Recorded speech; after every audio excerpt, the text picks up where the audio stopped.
If you were here today, It was during a candid moment in an interview that Paul McCartney, one of the most celebrated songwriters in history, revealed a deeply personal list: 5 songs that have moved him to tears. This revelation wasn't part of a grand promotional campaign or a carefully curated media appearance. Instead, it came across as something far more authentic, a moment of human vulnerability from a man whose lyrics have shaped generations, whose melodies have narrated the emotional evolution of millions. For someone often viewed as a living legend, McCartney's admission served to remind the world that even icons can be brought to tears by music, including their own. Before we start, smash the like and subscribe buttons for more updates. The significance of such an emotional declaration coming from Paul McCartney cannot be overstated. This is the man who co-wrote Let It Be, Yesterday, and Hey Jude, songs that have themselves brought countless people to tears. For him to reveal that there are certain songs, 5 in particular, that reach inside him and move him to tears adds a profound layer to the mythology of music itself. These are not random tunes, nor fleeting preferences. They are, by his own private reckoning, compositions that touch the deepest parts of him, each for reasons rooted in memory, emotion, or perhaps even trauma. What makes this event even more compelling is that McCartney is not known for wearing his heart on his sleeve in such an overt manner. His public persona has long been defined by charm, wit, and a certain lightness, even in the face of loss. He's mourned his bandmates, his wife Linda, and the end of the Beatles, but rarely has he offered such a crystalline glimpse into what precisely stirs his soul to tears. That's why this list matters. It cuts through decades of fame and public performance to reveal something startlingly intimate. The implication is not just that McCartney cries, but that music, specific melodies, lyrics, harmonies, possesses the power to unravel even the most composed among us. The choice to name 5 songs, as opposed to speaking generally about being moved by music, gives weight to the moment. 5 is not an arbitrary number. It's few enough to suggest importance, to imply that these songs exist in a rarefied emotional space. It's also a finite number, indicating that while McCartney has no doubt been stirred by countless pieces of music, these 5 stand apart. They are the ones that breach his internal defenses, bypassing logic and nostalgia to arrive at something more elemental. And by sharing them, McCartney isn't just offering a personal anecdote, he's inviting listeners into a sacred emotional interior. The act of naming these songs also carries with it an unexpected kind of vulnerability. For someone who has long been praised for his ability to write emotionally potent music, to admit that other songs have had that effect on him is to offer a kind of humility. It acknowledges the reciprocal nature of music, not just as a gift he's given to the world, but as a gift he receives. It's a reminder that even those who craft the soundtracks to our lives have their own soundtracks. The idea that Paul McCartney, whose songwriting has changed history, still turns to certain songs to cry, to feel, to process, is a deeply humanizing revelation. Moreover, this act of publicly admitting to being moved to tears arrives in a cultural landscape that often encourages stoicism, particularly among men and especially among icons. For McCartney, now in his 80s, to offer this kind of emotional transparency goes against the grain of both generational expectation and celebrity protocol. He didn't have to say it. There was no pressure to appear sentimental or emotionally exposed, and yet he chose to. This makes the moment not just poignant, but radical, a quiet act of rebellion against emotional repression. It also deepens the relationship between artist and audience. For decades, McCartney has been revered as a musical genius, someone whose genius feels almost untouchable. But this admission collapses the distance between fan and icon. Suddenly, he's not just the man behind the music, he's also the man who listens, who feels, who weeps. The same way fans have cried listening to Let It Be in the dark or while driving alone at night, McCartney has his own catalog of songs that bring him to that place. And in acknowledging that, he becomes one of us, not above us. This moment also raises questions about the nature of emotional memory in music. Why these 5 songs? What is it about a song that can trigger tears in someone who has heard, played, and written thousands? The answer lies somewhere between the personal and the universal. Each of McCartney's chosen songs likely carries its own story, whether tied to loss, joy, or moments that time has crystallized into emotional triggers. And in naming them, He reminds listeners of their own hidden emotional archives. Everyone has that song. The one that hits without warning, that crumbles defenses with the opening chord. McCartney's list just happens to come from a place of shared intimacy with the world. In the context of McCartney's long and storied life, this act also invites speculation about the role memory plays in his emotional reactions to music.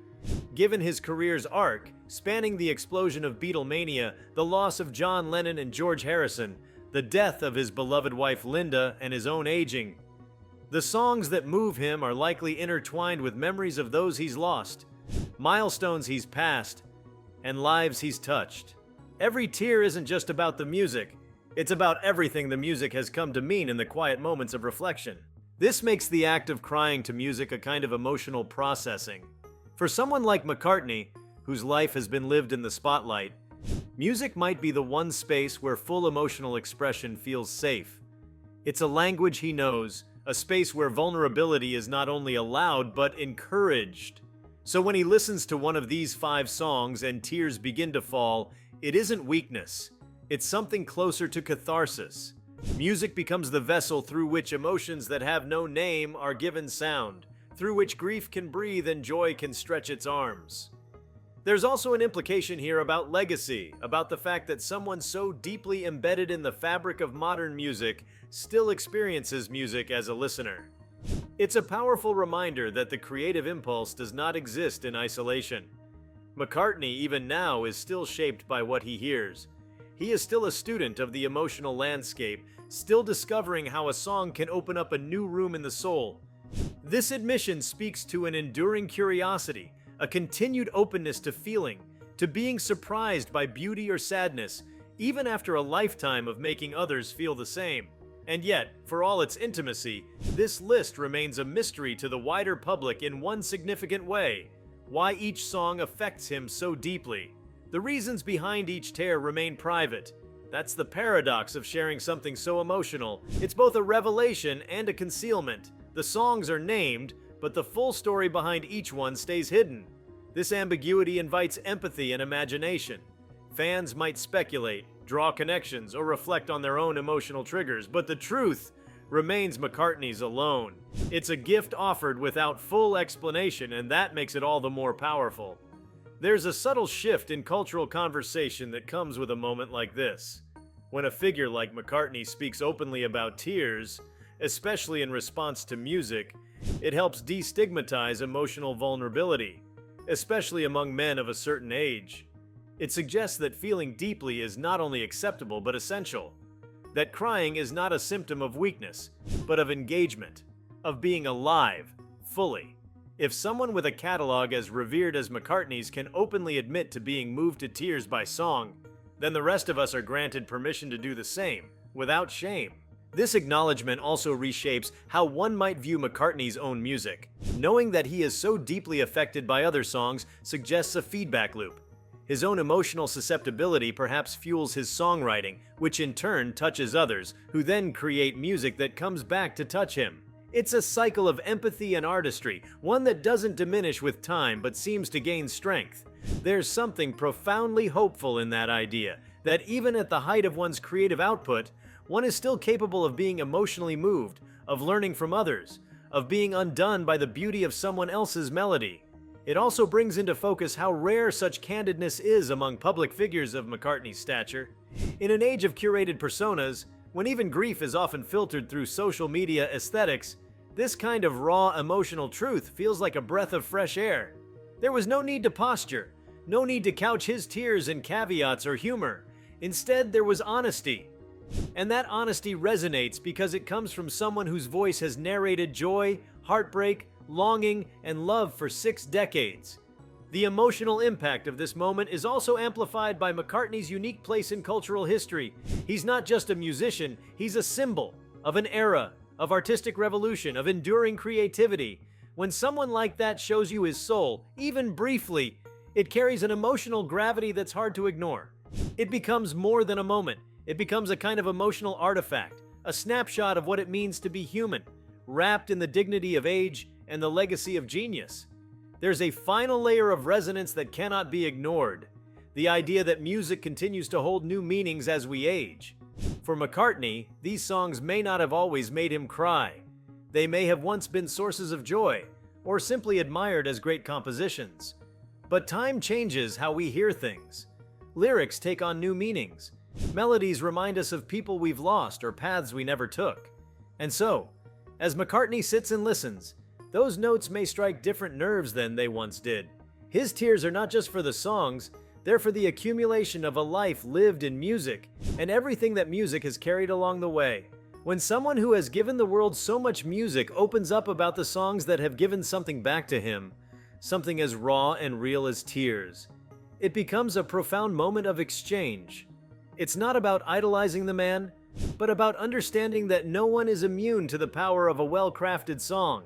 That music doesn't just entertain, it heals, it wounds, it remembers. And sometimes it brings even the most legendary of us to tears.